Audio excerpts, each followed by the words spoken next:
സുചേട്ടാ നമസ്കാരം. നമസ്കാരം. കേരളം കാത്തിരുന്ന എക്സിറ്റ് പോൾ കഴിഞ്ഞ ദിവസം വന്നിരിക്കുകയാണ്. എക്സിറ്റ് പോൾ കഴിഞ്ഞ ദിവസം 7 മണി തൊട്ട് വന്നത് മുതൽ കൂട്ടിയും കഴിച്ചും മാധ്യമങ്ങൾ ഒരു ഭാഗത്തു നിന്ന് മാന്തി തുടങ്ങിയിട്ടുണ്ട്. ചില ആൾക്കാർ പറയുന്നു വലിയ ഭരണവിരുദ്ധ വികാരമൊന്നുമില്ല, ഒരു UDF സുനാമി ഒന്നുമല്ല വരുന്നത്. കാരണം LDF-നും സീറ്റുകൾ കാര്യമായിട്ടുണ്ട്. സഖാക്കന്മാർ പോലും പറയുന്നത് 40-ൽ താഴെ സീറ്റുകൾ മാത്രമാണ് ഞങ്ങൾ പ്രതീക്ഷിച്ചിരുന്നത്, ചില സഖാക്കന്മാർ. പക്ഷേ 60 സീറ്റുകളൊക്കെ പ്രവചിക്കുന്ന എക്സിറ്റ് പോൾ ഫലങ്ങൾ ഉണ്ടല്ലോ, അതൊക്കെ ആശ്വാസം പകരുന്നതാണ്. നിങ്ങൾ നോക്കിക്കോ, അദ്ദേഹം മൂന്നാമതും അധികാരത്തിലേറുമെന്ന് പറഞ്ഞ് പിണറായി വിജയന്റെ ലൂസിഫർ പടമൊക്കെ ഇട്ട് അർമാദിക്കുന്നുണ്ട്. അതൊരു ഭാഗത്ത് നടക്കുന്നുണ്ട്. ഇനി എക്സിറ്റ് പോൾ ഫലങ്ങളിലേക്ക് വരികയാണെങ്കിൽ BJPക്ക് വലിയ നേട്ടമാണ് എക്സിറ്റ് പോൾ ഫലങ്ങൾ എല്ലാം തന്നെ സൂചിപ്പിക്കുന്നത് എല്ലായിടത്തും. അതിൽ വെസ്റ്റ് ബംഗാളാണ് നമ്മൾ പ്രധാനമായും ഫോക്കസ് ചെയ്യുന്ന സ്റ്റേറ്റ് എന്ന് പറയുന്നത്. വെസ്റ്റ് ബംഗാളിൽ BJP അധികാരത്തിലെത്തും എന്ന് തന്നെയാണ് എക്സിറ്റ് പോളുകൾ എല്ലാം തന്നെ സൂചിപ്പിക്കുന്നത് എന്നുള്ളതാണ് പ്രധാനപ്പെട്ട കാര്യം. അതിൽ ജന്മത്ത് പോൾസ് മാത്രമാണ് BJP അധികാരത്തിൽ വരില്ല എന്ന് പറയുന്നത്. 205 സീറ്റോടുകൂടി മമതാ ബാനർജി വരും. BJPക്ക് 80 സീറ്റ് മുതൽ 90 സീറ്റിൽ BJP ഒതുങ്ങും എന്നാണ് ഇവർ പറയുന്നത്. ബാക്കി JVC, poll diary, people's pulse, P mark, metrics എല്ലാവരും പറയുന്നത് BJP 187 അല്ലെങ്കിൽ 140, 155 അങ്ങനെയുള്ള സീറ്റുകൾ പിടിച്ച് വലിയ രീതിയിൽ അധികാരത്തിൽ വരാനുള്ള സാധ്യതയുണ്ട് എന്നാണ് അവരെല്ലാം പറയുന്നത്. പിന്നെ പോൾ ഡയറിയും പറയുന്നുണ്ട് കേട്ടോ, BJPക്ക് 99 മുതൽ 127 സീറ്റ് വരെ പോൾ ഡയറി പറയുന്നുള്ളൂ. അതേസമയം അല്ല, ശരിയാണ്, BJP ഇത്ര സീറ്റുകൾ പിടിച്ച് അധികാരത്തിലെത്തുമെന്ന് പറയുന്നുണ്ട്, പോൾ ഡയറിയും പറയുന്നുണ്ട്, എല്ലാവരും പറയുന്നുണ്ട്. ജന്മത്ത് പോൾസ് മാത്രമാണ് വ്യത്യസ്തമായിട്ട് പറയുന്നത്. 195 മമതാ ബാനർജിക്കും മോദിക്ക് 80 മുതൽ 90 സീറ്റ് വരെയാണ് അവർ പറയുന്നത്. ടുഡേസ് ചാണക്യ, ഞാൻ എപ്പോഴും ഫോളോ ചെയ്യുന്ന ടുഡേസ് ചാണക്യാണ്. കാരണം നരേന്ദ്രമോദി മൂന്നാമതും ഭരണത്തിലെത്തുമെന്നും രണ്ടാമത് ഭരണത്തിലെത്തുമെന്നും എല്ലാം പറഞ്ഞ ഒരേ ഒരു പോൾസ് ടുഡേസ് ചാണക്യായിരുന്നു. അപ്പൊ അവരുടെ വന്നിട്ടില്ല ഇതുവരെ വെസ്റ്റ് ബംഗാളിൽ. അവർ പറയുന്നത് ഞങ്ങൾ ഇപ്പോഴും ഡാറ്റാസ് കളക്ട് ചെയ്തുകൊണ്ടിരിക്കുന്നുള്ളൂ, അതിനുശേഷം ഞങ്ങൾ പറയാം എന്നാണ് അവർ കൃത്യമായി പറഞ്ഞിരിക്കുന്നത്. അവരുടെ കൂടെ വരണം. ഇനി ആസാമിലേക്ക് നോക്കുകയാണെങ്കിൽ ക്ലീൻ സ്വീപ്പാണ്. അവിടെ നമ്മൾ നോക്കേണ്ട ആവശ്യമില്ല. ഹിമന്ത ബിശ്വ ശർമ്മയ്ക്ക് അവിടെ എതിരാളി പോലുമില്ല. 100 സീറ്റ് നേടുമെന്നൊക്കെയാണ് പറയുന്നത്. ആ 100 സീറ്റ് നേടുമെന്ന് പറഞ്ഞാൽ അതുകൊണ്ട് അങ്ങോട്ടേക്ക് നമ്മൾ ശ്രദ്ധ പതിപ്പിക്കേണ്ട ആവശ്യമില്ല. തമിഴ്നാട്ടിലേക്ക് വരികയാണെങ്കിൽ DMKയുടെ ഒരു അപ്രമാദിത്വമാണ്. ഒരു എക്സിറ്റ് പോൾ മാത്രം AADMK വരും, NDA വരും എന്നവിടെ പറയുന്നുണ്ട്. ബാക്കി എല്ലാവരും, അതായത് ആക്സസ് മൈ ഇന്ത്യ DMK പറയുന്നു, മെട്രിക്സ് DMK പറയുന്നു, പി മാർക്ക് DMK പറയുന്നു, പീപ്പിൾസ് പൾസ് DMK പറയുന്നു. JVC മാത്രമാണ് 147 സീറ്റോടുകൂടി AADMK വരും എന്ന് പറയുന്നത്. വേറെ ആരും AADMK വരുമെന്ന് പറയുന്നില്ല. പിന്നെ വിജയുടെ പാർട്ടി TVK 98 മുതൽ 120 സീറ്റുകൾ വരെ നേടാമെന്ന് പറഞ്ഞ ഒരേ ഒരു എക്സിറ്റ് പോൾ ഏജൻസിയുള്ളൂ, അത് ആക്സസ് മൈ ഇന്ത്യ ആണ് എന്നുള്ളതാണ് പ്രധാനപ്പെട്ട കാര്യം. പുതുച്ചേരി BJP നിലനിർത്തും എന്ന് പറയുന്നു. ഇനി കേരളത്തിലേക്ക് വരികയാണെങ്കിൽ കേരളത്തിൽ ബിജുചേട്ട ഇവർ പറയുന്നത് UDF അധികാരത്തിലെത്തും എന്നുള്ളതാണ്. UDF-നാണ് സാധ്യത എന്ന് പറയുന്നു. അതിൽ ഏറ്റവും രസകരമായിട്ടുള്ള ഒരു കാര്യം NDAയുടെ കാര്യമാണ്. നമ്മുടെ ചാനൽ ആദ്യം മുതൽ പറയുകയാണ്, അതായത് ബിജുചേട്ടൻ ആദ്യം മുതൽ പറയുകയാണ്, NDA കംഫർട്ടബിളി 6 സീറ്റുകൾ നേടാൻ പറ്റും NDAക്ക്. 7 സീറ്റ് വരെ പ്രവചിക്കുന്ന എക്സിറ്റ് പോളുകൾ ഉണ്ട് എന്നുള്ളതാണ് പ്രധാനപ്പെട്ട കാര്യം. അത് നമ്മൾ ആദ്യം മുതലേ 30 മണ്ഡലങ്ങളിൽ BJP നിർണായകമാണെന്ന് പറയുന്നു. അതിനുശേഷം അതിൽ നിന്ന് നമ്മൾ സെലക്ട് ചെയ്യുന്ന 12 മണ്ഡലങ്ങൾ ജയിക്കാമെന്ന് പറയുന്നു. അതിൽ 7 അല്ലെങ്കിൽ 6 കംഫർട്ടബിളി ജയിച്ചു പോകാമെന്ന് പറയുന്നു. ഇത് കൃത്യമായി എക്സിറ്റ് പോളുകളിലും വന്നിട്ടുണ്ട് എന്നുള്ളതാണ്. അത് ക്രെഡിറ്റ് ആയിട്ടൊന്നും നമ്മൾ പറയുന്നതല്ല, കൃത്യമായിട്ടുള്ള അനാലിസിസ് നടത്തുന്ന ആർക്കും അത് പറയാൻ സാധിക്കുമെന്നുള്ളൂ. പുള്ളി അത് കൃത്യമായിട്ട് അനാലിസിസ് നടത്തി പറയുന്ന ഒരു വ്യക്തിയുമാണ്. പി മാർക്ക് സർവേ പറയുന്നത് LDF 62 സീറ്റിൽ ഒതുങ്ങും, UDF അധികാരത്തിൽ വരും 80 സീറ്റോടുകൂടി. ആക്സിസ് മൈ ഇന്ത്യ 90 സീറ്റ് UDF-ന് നേടാൻ സാധിക്കും 78 മുതൽ. അതേസമയം LDF-ന് 50 മുതൽ 62 സീറ്റ് വരെ പറയുന്നുള്ളൂ. മെട്രിക്സ് UDF 60 മുതൽ 65 വരെ LDF-ഉം 70 മുതൽ 75 വരെ UDF-ഉം. പീപ്പിൾസ് പൾസ് 55 മുതൽ 65 വരെ LDF, 75 മുതൽ 85 വരെ UDF എന്നും പറയുന്നു.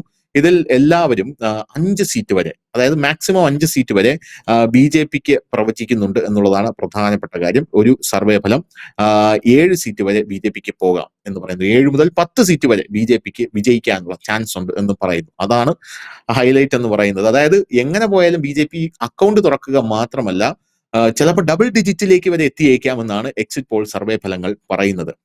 എനിക്ക് ചോദിക്കാനുള്ളത്, ആക്ച്വലി എക്സിറ്റ് പോൾ സർവേ, ഇത് എക്സിറ്റ് പോൾ സർവേ ഫലങ്ങളാണ്, ഇതുപോലെ ആകുമോ ജനവിധി?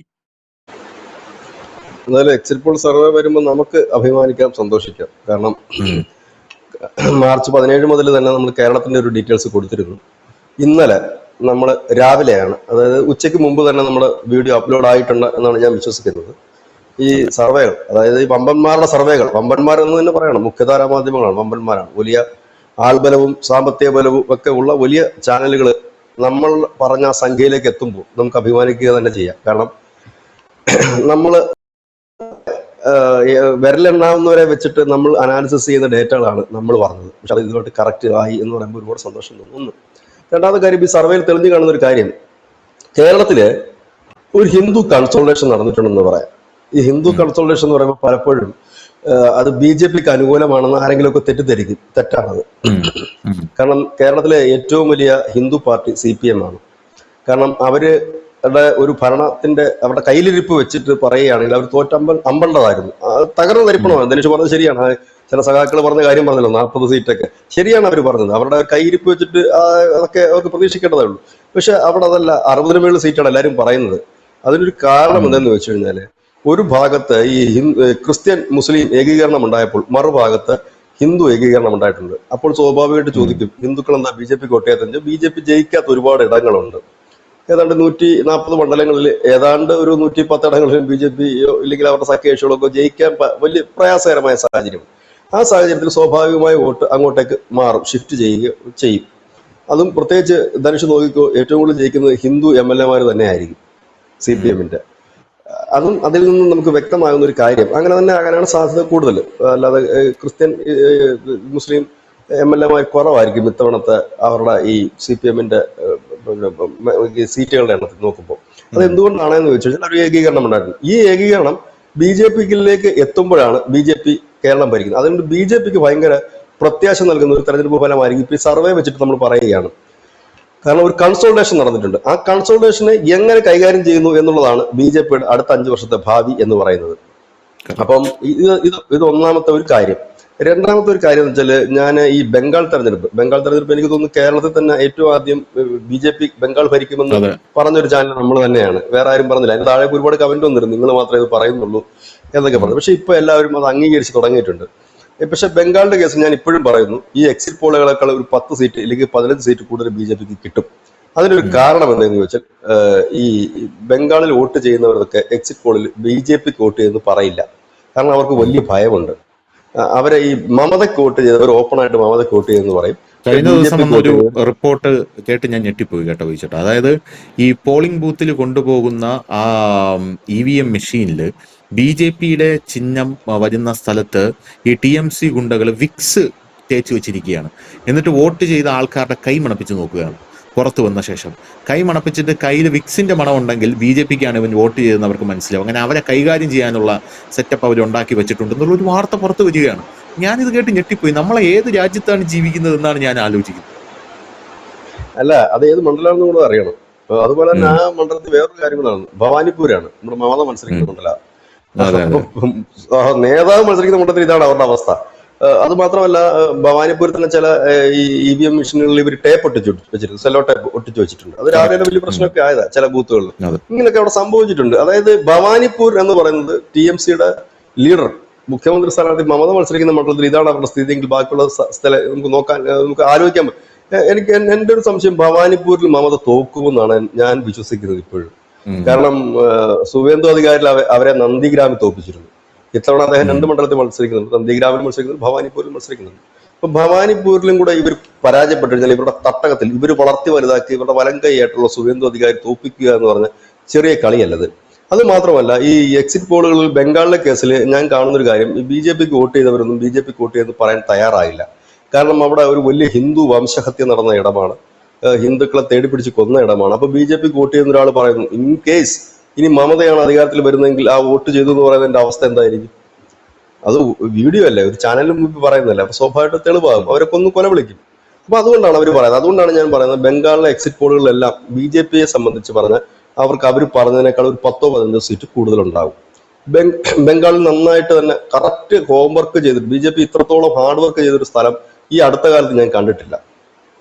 ധനുഷിന് അറിയാൻ പറ്റും. ഹരിയാന തെരഞ്ഞെടുപ്പിൽ ധനുഷൻ ചോദിച്ചു, ചേട്ടാ എല്ലാവരും നമുക്കെതിരാണല്ലോ പറയാം, മീൻസ് ഈ BJPക്ക് എതിരാണല്ലോ പറയുന്നത്. ഞാൻ പറഞ്ഞു, അതിനകത്ത് പേടിക്കേണ്ട കാര്യമില്ല, അവിടെ BJP ജയിച്ചിരിക്കും. കാരണം ജാട്ടിനെ കണ്ടുകൊണ്ടല്ല അവിടെ പോകുന്നത്. അതിന് മറ്റൊരു അന്ന് നമ്മൾ വാർത്തയും ചെയ്തിരുന്നു. നമ്മുടെ അനാലിസിസിൽ നമ്മൾ ഹരിയാന BJP പിടിക്കുന്നു തന്നെ പറഞ്ഞ് നമ്മൾ ചെയ്തിരുന്നു. മഹാരാഷ്ട്ര നമ്മൾ പറഞ്ഞിരുന്നു, തൂത്തു വാരുമെന്ന് നമ്മൾ പറഞ്ഞിരുന്നു. ഇപ്പൊ നമ്മൾ ബീഹാർ പറഞ്ഞു. ബീഹാറും ഇവിടുത്തെ എല്ലാ മാധ്യമങ്ങളും പറഞ്ഞു BJPയുടെ വാട്ടർലൂ ആണ്, തീർന്നു ഇവിടെ കൊണ്ടെന്ന് പറഞ്ഞു. പക്ഷെ BJP നമ്മൾ അന്നും പറഞ്ഞു ബീഹാർ. ഇതൊക്കെ നമ്മൾ പഴയ വീഡിയോസ് കാണുന്നവർക്കൊക്കെ അറിയാൻ കഴിയും. ഇവിടെ നമ്മൾ ഉറപ്പിച്ച് ബംഗാളിന്റെ കേസ് നമ്മൾ പറഞ്ഞത് BJP അധികാരം പിടിക്കുന്നത്. കാരണം അത്രത്തോളം ഭരണവിരുദ്ധ വികാരം അവിടെ ഉണ്ട്. പക്ഷെ അവിടുത്തെ പ്രശ്നം എന്താണെന്ന് വെച്ചാൽ അവിടുത്തെ ജനങ്ങൾക്ക് വോട്ട് ചെയ്യാനുള്ള ധൈര്യം ഉണ്ടായിരുന്നില്ല. പോളിംഗ് ബൂത്തിൽ വരാനുള്ള ധൈര്യം ഉണ്ടായിരുന്നില്ല, മമതയ്ക്കെതിരെ പറയാനുള്ള ധൈര്യം ഉണ്ടായിരുന്നില്ല. ഇങ്ങനെയൊക്കെ ഉണ്ട്. പക്ഷെ അവിടെ അവരത് ഭേദിച്ചുകൊണ്ട് മുമ്പോട്ട് വരുന്നൊരു കാഴ്ച നമ്മൾ കുറെ നാളുകളായിട്ട് ഇവിടെ കാണുന്നുണ്ട്. കാരണം ഇനി ഞാൻ ഇതിന്റെ ഒരു ബേസോടെ പറഞ്ഞുതരാം. ഈ ശ്രീരാമൻ എന്ന് പറയുന്ന ദൈവം അല്ലെങ്കിൽ ഭഗവാനെ ഈ ബംഗാളികൾ ആരാധിക്കാറില്ല. അവർക്ക് കാളിയാണ് വലുത്. ബംഗാളികൾ എന്ന് മാത്രമല്ല, സൗത്ത് ഇന്ത്യയിൽ പോലും ശ്രീരാമന് വലിയ അക്സെപ്റ്റൻസ് ഇല്ല. നോർത്ത് ഇന്ത്യയിലെ ഒരു ഭഗവാനായിട്ടാണ് കാണുന്നത്. നമ്മുടെ നാട്ടില് കേരളത്തിൽ പോലും ശ്രീരാമ ക്ഷേത്രങ്ങൾ വളരെ കുറവാണ്. തൃപ്രയാറാണ് നമുക്ക് അറിയപ്പെടുന്ന ഒരു ശ്രീരാമക്ഷേത്രം ഉള്ളത്. പക്ഷെ ബംഗാളിൽ ഇത്തവണ 50,000-ഓളം ശ്രീരാമ നവമി ഘോഷയാത്ര നടന്നു. അതൊരു ഭയങ്കര സംഭവമാണ്. അതായത് എനിക്ക് തോന്നുന്നു 2025 നടന്ന ശ്രീരാമ നവമി ഘോഷയാത്ര, അത് 50,000 എണ്ണം ബംഗാൾ കണക്കൊരു സ്റ്റേറ്റ് നടക്കുക എന്ന് പറഞ്ഞ ചെറിയ കാര്യമല്ലത്. കാരണം അവിടെ ശ്രീരാമനെ ഇപ്പൊ ഇവിടെ നമ്മുടെ കേരളത്തിൽ വന്നിട്ട് നമുക്കറിയാത്ത ഏതെങ്കിലും ഒരു വൈഷ്ണവദേവി പൂജ എന്ന് പറഞ്ഞു കഴിഞ്ഞാൽ അത് വലിയൊരു അക്സെപ്റ്റൻസ് ഇപ്പൊ കിട്ടില്ല. ഇപ്പൊ നമ്മുടെ നാട്ടിൽ ഇപ്പൊ ഗണേശോത്സവം പോലും പതുക്കെ പതുക്കെ പതുക്കെ പതുക്കെ അറിഞ്ഞു വരുന്നതേ ഉള്ളൂ, അല്ലെങ്കിൽ അതിന്റെ ആഘോഷങ്ങൾ പതുക്കെ പതുക്കെ നടന്നു വരുന്നതേ ഉള്ളൂ. പക്ഷെ ബംഗാൾ കണക്കൊരു സ്ഥലത്ത് ഒരിക്കലും അക്സെപ്റ്റൻസ് ഇല്ല. കാരണം അവർ ശ്രീരാമനെ കാണുന്ന നോർത്ത് ഇന്ത്യൻ ദൈവമായിട്ടാണ്. അപ്പൊ അവർക്ക് കാളിയാണ്. അപ്പൊ അവിടേക്ക് ശ്രീരാമൻ കടന്നു വന്നു എന്ന് പറയുമ്പോൾ തന്നെ അതിന് വലിയ മാറ്റമാണ്. പക്ഷെ BJP-ക്കാർ കൃത്യമായി തന്നെ അതിൽ പണിയെടുത്തു എന്ന് തന്നെ പറയേണ്ടി വരും. കാരണം ഒന്ന്, അവിടെ അവർ BJP-യുടെ കൊടികളല്ല ഭവാനിപ്പൂരിലടക്കം ഉപയോഗിച്ചിരുന്നത്, ജയ് ശ്രീരാമൻ എഴുതിയ കൊടികളായിരുന്നു. അപ്പൊ ഈ കൊടി താഴ്ക്കുമ്പോഴത്തേനും വലിയ രീതിയിൽ ജനം സംഘടിക്കുന്ന കാഴ്ച നമ്മളവിടെ കണ്ടു. അതായത് ശ്രീരാമന്റെ ആ പേരെഴുതി ജയ് ശ്രീരാമൻ എഴുതിയ കൊടികൾ തകർക്കുമ്പോഴത്തേനും ജനം ഭയങ്കരമായിട്ട് വയലന്റ് ആകുന്നു. നേരെ കുറിച്ച് BJP-യുടെ കൊടി ചവിട്ടി മെതിച്ചാലൊന്നും അവർക്കൊരു വിഷയമാകുന്നില്ല. അപ്പൊ അത്തരത്തിലേക്ക് അത് മാറി. ഇന്നലെ തന്നെ സുവേന്ദു അധികാരി ബൂത്തിലേക്ക് വരുന്നു, TMC തടയുമ്പോഴത്തേന് അദ്ദേഹം വിളിക്കുന്നു ഹിന്ദു. അപ്പൊ തന്നെ ജനം ആർത്ത് വിളിക്കുന്നു ബായി ബായി എന്നാണ് പറയുന്നത്. രണ്ടാമത്തെ കാര്യം അദ്ദേഹം പറയുന്ന കാര്യം ബംഗ്ലാദേശ് മുസ്ലിങ്ങൾ എന്നെ ആക്രമിക്കുന്നു എന്ന് കൃത്യമായി തന്നെ അത് കൃത്യമായി യൂട്ടിലൈസ് ചെയ്യാൻ പറ്റി എന്നുള്ളതാണ്. കേരളത്തിലെ BJP-ക്ക് അത് യൂട്ടിലൈസ് ചെയ്യാൻ കഴിയുന്നില്ല. കാരണം അവർക്ക് ഇപ്പോഴും ഭയമാണ്. നരേന്ദ്രമോദി പ്രധാനമന്ത്രിയായ സമയത്ത് കഴിഞ്ഞ തെരഞ്ഞെടുപ്പ് 2021 2 മുദ്രാവാക്യങ്ങളാണ് പശ്ചിമ ബംഗാളിലും കേരളത്തിനുമായിട്ട് അദ്ദേഹം നൽകിയത്. അതായത് പശ്ചിമ ബംഗാളിൽ നൽകിയ മുദ്രാവാക്യം ജയ് ശ്രീരാം ജയ് കാളി എന്നായിരുന്നു. കേരളത്തിൽ നൽകിയ മുദ്രാവാക്യം സ്വാമിയെ ശരണമയ്യപ്പ എന്നായിരുന്നു. കേരളത്തിൽ എത്ര പേര് അത് വിളിച്ചിട്ടുണ്ട്? ആകെ ഒരേ ഒരു തവണ വിളിച്ചത് ശ്രീമാൻ സുരേഷ് ഗോപി മാത്രമാണ്. അതായത് കൃത്യമായി തന്നെ നമ്മളുടെ സത്വം വെളിപ്പെടുത്താൻ ആർജവത്തോടെ നട്ടലുയർത്തി പറയാനായിട്ടുള്ള ഇന്നും കേരളത്തിലെ BJP-ക്ക് ഭയമാണ്. അവരുടെ ധാരണ എന്ന് വെച്ചാൽ നാളെ ക്രിസ്ത്യാനികൾ കൊട്ടക്കണക്കിന് മറിച്ചു തരുവോട്ട് മുസ്ലിങ്ങൾ ചാക്കിനകത്ത് കെട്ടിത്തരുമെന്നാണ് അവർ പ്രതീക്ഷിക്കുന്നത്. ഒരിക്കലും ഹിന്ദുത്വത്തിന്റെ അടിസ്ഥാനം മറന്നുകൊണ്ട് അവരുടെ വികാരത്തെ വ്രണപ്പെടുത്തിക്കൊണ്ട് BJP കേരളത്തിലേക്ക് മുമ്പോട്ട് പോവുകയാണെങ്കിൽ BJP-ക്ക് കേരളത്തിൽ ഒരു ഭാവിയുമില്ല. അത് അവർ തിരിച്ചറിയപ്പെടാത്തതാണ്. ക്രിസ്ത്യൻസിനെ സംബന്ധിച്ച് പറഞ്ഞു കഴിഞ്ഞാൽ അവർ ഓട്ടോമാറ്റിക്കലി വരും. കാരണം അവരെ തല്ലാതെയും കൊല്ലാതെയും നിൽക്കുക എന്നുള്ളത്, അല്ലാതെ അവർക്ക് വിടുപണി ചെയ്യുക എന്നുള്ളതല്ല. അപ്പൊ ഇതാണ് അവിടെ നടന്നത്. ബംഗാൾ അത് കൃത്യമായി തന്നെ യൂസ് ചെയ്തു 2021 മുതൽ. അത് മാത്രവുമല്ല, ഹിന്ദു ആഘോഷങ്ങളെല്ലാം തന്നെ ബംഗാളിൽ വളരെ വ്യാപകമായി തന്നെ, ഗണേശോത്സവമായാലും, കാരണം ഇതൊന്നും അവിടെ ഇല്ലായിരുന്നു. അവിടെ ആകെ ഉള്ളത് നവരാത്രിയും കാളി പൂജയും സരസ്വതി വിഗ്രഹം നിമഞ്ജനം ചെയ്യുന്നതും ഒക്കെ ആയിട്ടുള്ള ചടങ്ങുകളായിരുന്നു. അതിനെല്ലാം പാടെ മാറ്റിമറിച്ചുകൊണ്ട് ഇത് വന്നു. അത് മാത്രവുമല്ല, അവിടുത്തെ ഒരു കൾച്ചറിലേക്ക്, കാരണം BJP-യെ കുറിച്ച് പറഞ്ഞ ബ്രാഹ്മണ പാർട്ടി എന്നാണ് പറയുന്നത് ബംഗാളിൽ. അങ്ങനെയാണ്, കാരണം കമ്മികളാണ്, ആ ഒരു മെന്റാലിറ്റി ഉള്ളവരാണ് കൂടുതലും. പക്ഷെ അവിടെ മത്സ്യം കഴിച്ചുകൊണ്ടും മത്സ്യം നേദിച്ചുകൊണ്ടും ഒക്കെ നരേന്ദ്രമോദി പോലും കാളിഗഞ്ചിൽ പോയിട്ട് അവിടെ ശ്രീരാമ പരമഹംസൻ മാംസം നേദിച്ച ക്ഷേത്രമാണ്. അവിടെ പോയിട്ട് നരേന്ദ്രമോദി ഈ ഇലക്ഷന്റെ 2 ദിവസം മുമ്പ് അവിടെ പോയിട്ട് ആ മത്സ്യമാംസാദികൾ നേദിച്ച് പ്രസാദം വാങ്ങി പോകുന്ന ഒരു കാഴ്ച നമ്മൾ കണ്ടു. അപ്പം അതിൽ കൂടെ അതായത് മമത ഇത്തവണ പയറ്റിയത് എല്ലാ തറക്കളികളും പയറ്റി. സത്യം പറഞ്ഞാൽ BJP അതിനേക്കാൾ വലിയ തറക്കളി കളിച്ചു എന്നുള്ളതാണ് സത്യം. അവർ മതം പറഞ്ഞപ്പോൾ ആ മതത്തിനെ അതേ കണക്ക് ഫൈറ്റ് ചെയ്തു. അവർ തല്ലിയപ്പോൾ അതേ കണക്ക് തിരിച്ചു തല്ലി. അവർ തെറി വിളിച്ചപ്പോൾ അതിന്റെ 10 ഇരട്ടി ആർജവത്തോട് തെറി വിളിക്കാൻ അവർക്ക് പറ്റി. അതായത് 2 ടീമും തറക്ക് തറ തന്നെ ആയിട്ട് കളിച്ച് ജയിച്ചു എന്ന് വേണം നമുക്കത് പറയാം. വളരെ ലോ ലെവലിൽ തന്നെ അത് നമുക്ക് പറയാതിരിക്കാൻ കഴിയും. കാരണം ഈ ഏതൊരു സിനിമയിൽ മോഹൻലാൽ പറഞ്ഞ പേനിനെ കൊല്ലാൻ ആറ്റം ബോംബ് വേണ്ടല്ലോ, അതിൻ്റെതായ രീതിയിലാണല്ലോ പേനിനെ കൊല്ലുന്നത് എന്ന് പറഞ്ഞാൽ മമതയെ തകർക്കാൻ, മമതയുടെ അതേ നാണയത്തിൽ തന്നെ തിരിച്ചടിക്കാൻ തുടങ്ങി എന്നുള്ളതാണ് ഏറ്റവും. അതിന്റെ ഏറ്റവും വലിയ തെളിവാണ് ഇന്നലെ സുവേന്ദു അധികാരി നടത്തിയ ആ പ്രകടനം. ബൂത്തിന് മുമ്പിൽ അദ്ദേഹം വലിയ പ്രകടനം നടത്തുന്നു, ഭയങ്കരമായിട്ട് ബഹളം വെക്കുന്നു. ഇതൊക്കെ നമ്മൾ മുമ്പ് ബംഗാളിൽ കേട്ടിട്ടില്ല. അതുപോലെ ബംഗാളിൽ ഇന്നലെ തെരഞ്ഞെടുപ്പിൽ ബൂത്തിലിരുന്ന ഏജന്റുമാർ, BJP-യുടെ ഏജന്റുമാർ ഭയങ്കര ആർജവത്തോടുകൂടി പറയുന്നു ഇത് തെറ്റാണ്, ഈ നിങ്ങൾ ടേപ്പ് ഒട്ടിച്ചത് എടുത്തു മാറ്റുമെന്ന് പറയുന്നു. ഉദ്യോഗസ്ഥന്മാരെ വിളിച്ച് ഫയർ ചെയ്യുന്നു. അത് തന്നെയല്ല, പോലീസ് തന്നെ വളരെ ഒരു വലിയ വിഭാഗം മാറിയിരിക്കുന്നു. ഈ പോലീസിന്റെ മാറ്റം വളരെ പ്രകടമാണ്. നമ്മളൊരു ഏത് ഭരണമാറ്റമാണോ അവരുടെ ശരീരഭാഷ ശ്രദ്ധിച്ചാൽ മനസ്സിലാകും. ബംഗാളിലെ പോലീസ് ഗുണ്ടകളെയൊക്കെ വലിച്ചിട്ട് അടിക്കുന്നു എന്ന് പറയുമ്പോൾ തന്നെ അവർക്ക് നന്നായിട്ട് കൃത്യമായി തന്നെ അറിയാം ഇത്തവണ ബംഗാള് മമത പോകും. മമത പോയി കഴിഞ്ഞാൽ പിന്നെ പണി വേണമല്ലോ. അതുകൊണ്ടാണ് അവർ ആ രീതിയിലേക്ക് മുമ്പോട്ട് പോകുന്നത്. ഏതായാലും എക്സിറ്റ് പോളുകളെ സംബന്ധിച്ച് നമുക്ക് എക്സിറ്റ് പോളുകളെല്ലാം പാടെ പരാജയപ്പെട്ട ചരിത്രമാണ് ഈ സമീപകാല ഇന്ത്യയിലുള്ളത്. 2024 മുതൽ വന്നിട്ടുള്ള എല്ലാ എക്സിറ്റ് പോളുകളും തോറ്റമ്പിയിട്ടുണ്ട്. പക്ഷെ എങ്കിലും നമ്മൾ പറഞ്ഞ നമ്മുടെ അതെ അതെ അതെ അതെ ഹരിയാന. പിന്നെ ഞാൻ ഈ മലയാള മാധ്യമങ്ങളുടെ എക്സിറ്റ് പോൾ എനിക്ക് ചിരിയാ വരുന്നത്. കാരണം ഇന്നലെ മനോരമയാണ്, അത് ഒറിജിനൽ പോസ്റ്റ് ആണോ അല്ലയോ എന്ന് എനിക്കറിയില്ല, എങ്കിൽ പോലും മനോരമ പറയുന്നത് പാലക്കാട് 16% വോട്ട് NDAക്ക് കിട്ടത്തുള്ളൂ, BJPക്ക് കിട്ടത്തുള്ളൂ എന്നാണ് പറയുന്നത്. ശോഭാ സുരേന്ദ്രൻ മത്സരിക്കുന്നിടത്ത്. പക്ഷെ അവിടെ ഈ ശ്രീധരൻ മത്സരിച്ചപ്പോൾ 35% വോട്ട് കിട്ടിയതാണ്. 35% വോട്ട് ഒരിക്കലും ഈ 16% കുറയത്തില്ല. അത് മാത്രമല്ല, കൃഷ്ണകുമാർ അവരുടെ ഏറ്റവും മോശം സ്ഥാനാർത്ഥിയായിരുന്നു പാലക്കാട് ലോക്സഭയിൽ. അദ്ദേഹം നിന്നപ്പോൾ പോലും 20% അവർക്ക് വോട്ടുണ്ടായിരുന്നു. അവിടെ എങ്ങനെയാണ് ശോഭാ സുരേന്ദ്രനെ പോലും സ്റ്റാർ കാൻഡിഡേറ്റ് മത്സരിക്കുമ്പോൾ 16 ആകുന്നത് എനിക്കറിയില്ല. അതൊക്കെ അവരുടെ കണക്കാണ്, അത് അവരുടെ ഇഷ്ടമായിരിക്കും. അത് എന്താണ് പറയുന്നത്, അത് അവര് മേടിച്ച പണത്തിന് ചാനലുകളെല്ലാം നന്നായി ഇന്നലെ വരെ പണിയെടുത്തിട്ടുണ്ട്. ഇനി അവർക്ക് ബാധ്യതകളൊന്നുമില്ല. കാരണം ഈ കൊട്ടേഷൻ എടുക്കുന്നത് അടങ്കലാണല്ലോ. തെരഞ്ഞെടുപ്പ് മുന്നേ ഉള്ള PR വർക്കും തെരഞ്ഞെടുപ്പിന് ഇടയിലുള്ള PR വർക്കും അവസാനം എക്സിറ്റ് പോളും കൂടെ ചെയ്തിട്ടുള്ള ഒരു അടങ്കൽ തുകയായിരിക്കുമല്ലോ എല്ലാവരും പറയുന്നത്. അങ്ങനെ ആയിരിക്കാമെന്ന് ഞാൻ പ്രതീക്ഷിക്കുന്നു. ഏതായാലും ഒരു കാര്യം വളരെ ഉറപ്പുണ്ട്. കാരണം 0 സീറ്റ് BJPക്ക് എന്ന് പറഞ്ഞിടത്ത് നിന്ന് നമ്മുടെ എല്ലാ ചാനലുകളും അത് 3, 4, 7, 14 വരെ പറയുമ്പോൾ അവിടെ നമുക്ക് ന്യൂസ് ഇന്ത്യ മലയാളത്തിൽ ഒരുപാട് അഭിമാനിക്കാനും സന്തോഷിക്കാനും വകയുണ്ട്. കാരണം നമ്മൾ തുടങ്ങിയത് ഇന്നലെയല്ല, മിനിഞ്ഞാന്നല്ല, മാർച്ച് 17 മുതൽ നമ്മൾ കൃത്യമായി തന്നെ ഓരോ മണ്ഡലങ്ങളും സവിസ്തരം പറയുന്നവരാണ്. ബംഗാളിനെ കുറിച്ച് പറയുന്നവരാണ്. ബംഗാളിനെ കുറിച്ച് ഞാൻ ആ വാർത്ത നമ്മൾ ആ ന്യൂസിൽ ഈ പ്ലാറ്റ്ഫോമിൽ ചെയ്യുമ്പോൾ ഒരുപാട് പേര് നമ്മളെ കളിയാക്കി. പക്ഷെ ഇപ്പം അവരെല്ലാം തിരുത്തി പറയുന്ന അവസ്ഥയിലേക്ക് എത്തി. ഒരുപാട് അഭിമാനമുണ്ട്. നമുക്ക് വലിയ സബ്സ്ക്രൈബേഴ്സ് ഒന്നുമില്ല, വളരെ ഒരു കുറച്ച് സബ്സ്ക്രൈബേഴ്സും അവരുടെ വിശ്വാസവും പിന്നെ നമ്മുടെ ഒരു ചങ്കൂറ്റവും നമ്മളുടെ ആ കൃത്യമായി ആത്മാർത്ഥയോടെ നമ്മൾ ചെയ്യുന്ന വർക്കുമാണ് നമ്മളെ എപ്പോഴും മുൻനിരയിൽ എത്തിക്കുന്നത്. ഇനി ചിലപ്പോൾ ഒരുപക്ഷെ മനുഷ്യന്റെ മനസ്സാണ് മാറി മറിയാം, ഇല്ല എന്ന് പറയുന്നില്ല, പക്ഷെ എന്നാലും വലിയ രീതിയിൽ മാറി മറിയില്ല എന്ന് തന്നെയാണ് നമ്മൾ ഇപ്പോഴും വിശ്വസിക്കുന്നത്. ഏതായാലും നമുക്ക് മെയ് 4 വരെ കാത്തിരിക്കാം. എക്സിറ്റ് പോളുകൾ ആർക്കും ഒരു വിശ്വാസമില്ല ഇപ്പോഴത്തെ കാലത്ത്. കാരണം അത് അവരുടെ എല്ലാം പരാജയപ്പെട്ടുകൊണ്ട് ഞാനും അവരുടെ സംഖ്യകളൊക്കെ കാണുമ്പോൾ എനിക്കൊരു തമാശയായിട്ടാണ് തോന്നുന്നത്. അതിനകത്ത് ഒരു ചാനൽ 158 സീറ്റാണ് പറഞ്ഞത് BJP, അല്ല ടോട്ടൽ കേരളത്തില് 140 സീറ്റ് 158 പറഞ്ഞു, BJPക്ക് 18 സീറ്റ് പറഞ്ഞു. അതായത് എനിക്ക് തോന്നുന്നു ഇപ്പൊ ഈ AI-ലൊക്കെ ഇട്ടിട്ട് അങ്ങനെ ഡേറ്റാസ് വെച്ചിട്ട് ചെയ്യുന്നതുണ്ട്. AI-ലൊക്കെ വെച്ചിട്ട് ഡേറ്റാസ് ചെയ്യുകയാണെങ്കിൽ എനിക്ക് തോന്നുന്നത് BJP ആയിരിക്കും ഏറ്റവും കൂടുതൽ കേരളത്തിൽ ജയിക്കുന്നത്. കാരണം ഏറ്റവും കൂടുതൽ സെർച്ച് ചെയ്യപ്പെടുന്ന പാർട്ടി BJP-യാണ് സോഷ്യൽ മീഡിയയിൽ, ഗൂഗിളിലായാലും AI-ലായാലും ഏറ്റവും കൂടുതൽ സെർച്ച് ചെയ്യപ്പെടുന്നത്. അപ്പൊ സെർച്ച് എഞ്ചിനിൽ ഏറ്റവും കൂടുതൽ കയറി വരുന്നത് BJP തന്നെ ആയിരിക്കും. അപ്പൊ എന്ത് പറ്റും, AI-ലായിട്ട് നമ്മൾ ഇത് ആര് ജയിക്കുമെന്ന് ചോദിച്ചു കഴിഞ്ഞാൽ BJP, പിന്നെ CPM, ലീഗ്, SDPI അങ്ങനെയൊക്കെയുള്ള പാർട്ടികളായിരിക്കും. കാരണം അവരുടെ ആളുകളെല്ലാം അവരുടെ അനുഭാവികളായിരിക്കും ഏറ്റവും കൂടുതൽ ഈ സെർച്ച് എഞ്ചിനിൽ കിടന്ന് സെർച്ച് ചെയ്യുന്നത്. അപ്പൊ അതിന്റെ അടിസ്ഥാനത്തിലുള്ള ഡേറ്റയാണ്. പക്ഷെ അങ്ങനെയല്ല ഡേറ്റ കണക്ക് കേട്ടിട്ടുണ്ട്. നമ്മൾ ഡേറ്റ കണക്ക് കൂട്ടുന്നു മണ്ണിൽ ഇറങ്ങി നിന്ന് തന്നെ ചെയ്യണം, അത് ആത്മാർത്ഥമായിട്ട് ചെയ്യണം. അതിന് ആർക്ക് നിങ്ങൾ വോട്ട് ചെയ്തു എന്നല്ല ചോദ്യം, നമ്മൾ അവിടുത്തെ സിറ്റുവേഷൻ. ഞാൻ മുമ്പും നമ്മളെങ്ങനെയാണ് ഇത് കണ്ടെത്തുന്നത് എന്നുള്ളത് ഞാൻ മുമ്പും പറഞ്ഞിട്ടുണ്ട്. 2022 UP പോയതും ഹരിയാന പോയ കഥയൊക്കെ നമ്മൾ പറഞ്ഞിട്ടുണ്ട്. അപ്പൊ അങ്ങനെ നമ്മൾ ചെയ്താൽ മാത്രമേ ഡേറ്റ കിട്ടത്തുള്ളൂ. ഏതായാലും എക്സിറ്റ് പോളിൽ എല്ലാവർക്കും സന്തോഷം. എന്നെ അത്ഭുതപ്പെടുത്തുന്നത് CPM തകരുന്നില്ല എന്നുള്ളത് അർത്ഥമാണ്. ആ CPM-നെ ഇപ്പം നിലനിർത്തുന്നത്. ഇനി BJP ഭയക്കേണ്ട വലിയൊരു കാര്യം കൂടെ ഉണ്ട് കേരളത്തിൽ. അത് വേറൊന്നും കൊണ്ടല്ല, ഇനി CPM കൂടുതൽ ഹിന്ദുത്വത്തിലേക്ക് അടിയുറച്ച് നിൽക്കാൻ അവർ ശ്രമിക്കും. കാരണം അവരുടെ ബേസ് അതായതുകൊണ്ട് അവിടേക്ക് BJP എത്രത്തോളം കടന്നു കയറുമെന്നുള്ളതാണ്. പക്ഷെ BJPക്ക് എളുപ്പത്തിൽ കടന്നു കയറാൻ കഴിയും. കാരണം CPM കേരളത്തിൽ കൂടെ തോറ്റു കഴിഞ്ഞാൽ ഇന്ത്യയിൽ പിന്നെ CPM ഇല്ല, ഇന്ത്യയിലില്ല, ഈ രാജ്യത്ത് CPM ഇല്ല.